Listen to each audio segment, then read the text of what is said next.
Avant de plonger dans cette histoire incroyable, pensez à vous abonner à la chaîne et à activer la cloche. Ici, chaque récit a quelque chose à dire, et vous ne voudrez pas en manquer un seul. À Atlanta, dans un quartier résidentiel tranquille mais marqué par des tensions raciales sous-jacentes, vivait Ethel Johnson, une femme noire de 72 ans. Ses cheveux grisonnants étaient toujours bien coiffés, et ses yeux brillaient d'une douceur et d'une sagesse acquises au fil des années. Veuve depuis 10 ans, elle passait ses journées à jardiner, à parler avec ses voisins et à s'occuper de ses petits-enfants lorsqu'ils venaient en visite. Ce matin-là, Ethel portait son manteau beige préféré et sa canne en bois sculpté. Le soleil d'hiver illuminait faiblement la rue, et les feuilles mortes crissaient sous ses pas. Elle marchait lentement vers l'épicerie pour acheter du pain et du lait, saluant les passants d'un sourire chaleureux. De l'autre côté de la rue, officer Richard, un policier de 35 ans au regard froid et aux préjugés bien ancrés, patrouillait pour la première fois dans ce quartier. Depuis qu'il avait été muté, il voyait en chaque personne noire une possible menace, sans raison réelle. Lorsque ses yeux tombèrent sur Ethel, il sut immédiatement qu'il voulait montrer qui commandait. Sans aucun avertissement ni justification, il descendit de sa voiture et s'approcha d'elle avec une posture menaçante. « Madame, arrêtez-vous. Montrez-moi vos papiers, cria-t-il. Ethel, surprise et effrayée, tenta de lui expliquer. « Je vais juste à l'épicerie, officier. » « Je ne comprends pas. » Mais elle n'écoutait rien. Pour lui, l'âge et la vulnérabilité d'Ethel n'avaient aucune importance. En quelques minutes, il la força à monter dans sa voiture de patrouille, sous le regard choqué des voisins qui commençaient à filmer avec leur téléphone. À cet instant, Ethel ressentit une peur profonde, mais aussi une indignation silencieuse. Elle savait qu'elle n'avait rien fait de mal. Ce qu'elle ignorait encore, c'est que cette arrestation, injuste et humiliante, allait changer le cours de sa vie, et celui de son fils, Marcus Johnson, avocat influent et respecté dans toute la ville, qui allait bientôt apprendre ce qui venait de se passer. Ethel Johnson s'assit à contre-cœur sur le siège arrière de la voiture de patrouille, la canne serrée contre elle. Ses mains tremblaient légèrement, non pas à cause du froid, mais de l'humiliation qu'elle ressentait. « Officier, je ne comprends pas, pourquoi m'arrêter ?» demanda-t-elle d'une voix calme mais ferme. « Les mâchoires serrées et le regard dur, » répliqua sèchement. « Vous étiez dans un quartier où je n'ai pas confiance. Montrez-moi vos papiers et tout sera réglé. » Ethel sortit doucement son portefeuille et lui tendit sa carte d'identité. Elle la scruta rapidement, un sourire méprisant se dessinant sur ses lèvres. « Humph, vous mentez sûrement sur votre adresse. » lança-t-il, ignorant complètement le regard inquiet des voisins. Dans la rue, plusieurs passants observaient la scène, certains choqués, d'autres en train de filmer. Un jeune homme, Derrick, s'avança timidement. « Monsieur l'officier, elle fait juste ses courses, elle n'a rien fait de mal. » Elle le repoussa d'un geste sec. « Reculez. Ça ne vous regarde pas. » Ethel ferma les yeux un instant, essayant de garder son calme. Elle sentait la colère monter en elle, mais elle savait que céder à elle ne ferait qu'empirer la situation. Quelques minutes plus tard, elle démarra la voiture, direction le commissariat. La vieille femme resta silencieuse, la tête baissée, quand soudain un appel radio retentit dans la voiture. 10-4, signalement, le fils de la suspecte, Marcus Johnson, avocat, très influent. Elle frissonna légèrement, conscient que cette arrestation pourrait lui coûter cher. Mais il ne laissa rien paraître. Pendant ce temps, elle sentit une inquiétude nouvelle. Qui allait la défendre? Qui allait croire qu'une vieille femme avait été arrêtée sans raison? Elle n'avait aucune idée que Marcus, son fils, arrivait déjà à toute vitesse pour corriger cette injustice. À quelques rues de là, Marcus Johnson, 45 ans, avocat réputé et fils d'Ethel, recevait un appel urgent de la voisine paniquée. « Marcus, ils ont arrêté ta mère. Elle est dans la voiture de patrouille. » Le cœur de Marcus s'emballa. Il attrapa ses clés et bondit dans sa voiture. Chaque feu rouge semblait durer une éternité. Ses pensées tourbillonnaient, comment ont-ils osé arrêter ma mère? Elle n'a rien fait. Pendant ce temps, Ethel, dans la voiture de patrouille, regardait par la fenêtre. Elle ne voyait pas Marcus arriver, mais son instinct lui disait que quelque chose allait changer. Concentrée sur sa routine, n'avait aucune idée de l'orage qui s'approchait.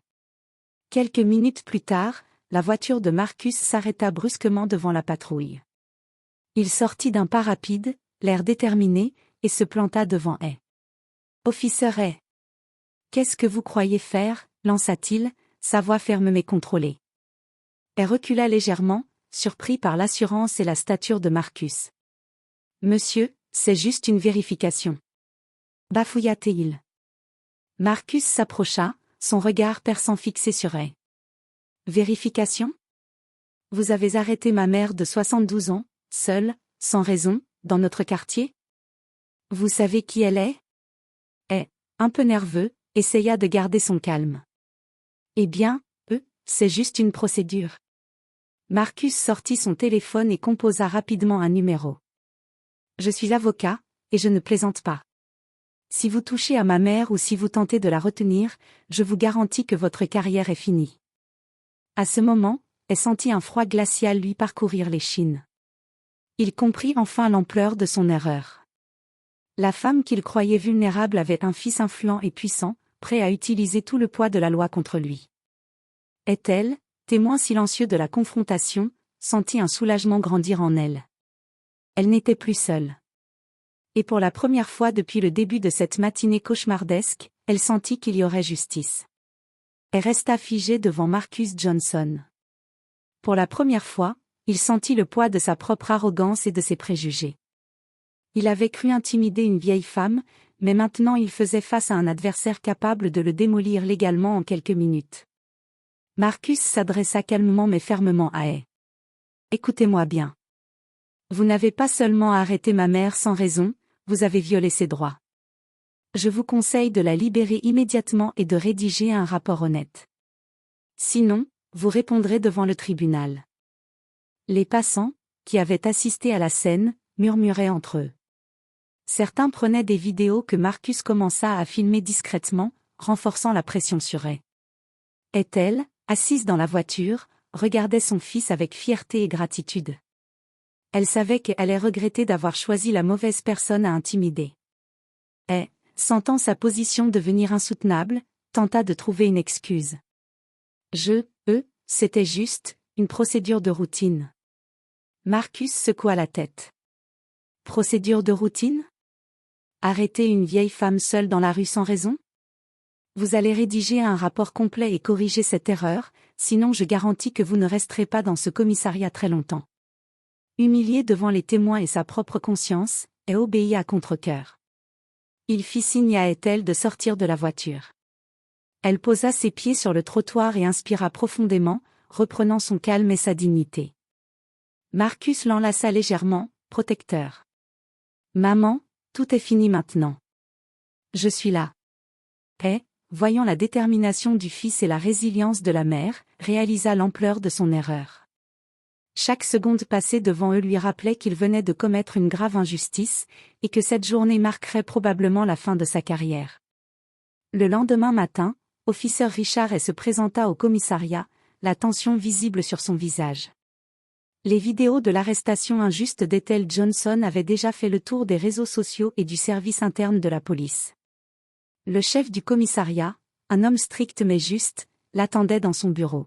« Hay » commença-t-il, la voix froide, « J'ai vu ce que vous avez fait hier. Vous avez arrêté une femme âgée sans raison et humilié sa famille. Vous comprenez que cela peut détruire votre carrière ?» Hay baissa la tête, incapable de répondre. La honte et la peur se mélangeaient dans son esprit. Il comprit enfin que ses préjugés et sa brutalité avaient un prix. Pendant ce temps, Ethel et Marcus observaient la situation de loin. Marcus avait contacté ses collègues et utilisé son influence pour s'assurer qu'elle soit tenue responsable. Il voulait non seulement protéger sa mère, mais aussi envoyer un message clair: personne n'est au-dessus de la justice, peu importe le uniforme. Quelques heures plus tard, Hay reçut sa sanction, suspension immédiate, enquête interne et un avertissement sévère. Sa réputation était ternie, et il savait qu'il devrait travailler dur pour regagner la confiance de ses supérieurs et de la communauté. Ethel, assise dans son salon, regardait Marcus et sourit. « Merci, mon fils. Tu m'as sauvé et tu as rétabli la justice. » Marcus la prit dans ses bras, fière et soulagée. C'est moi qui te remercie, maman. Tu m'as appris à toujours défendre ce qui est juste. Le quartier, témoin de l'incident et de sa résolution, commença à parler de cette histoire comme d'un exemple de courage et de résilience. La vieille femme avait retrouvé sa dignité, son fils avait protégé sa famille, et le policier raciste avait reçu la leçon qu'il n'oublierait jamais. Cette journée resta gravée dans les mémoires, un rappel que la justice peut triompher même dans les situations les plus injustes, et qu'un acte de courage et de vérité peut renverser les préjugés les plus enracinés.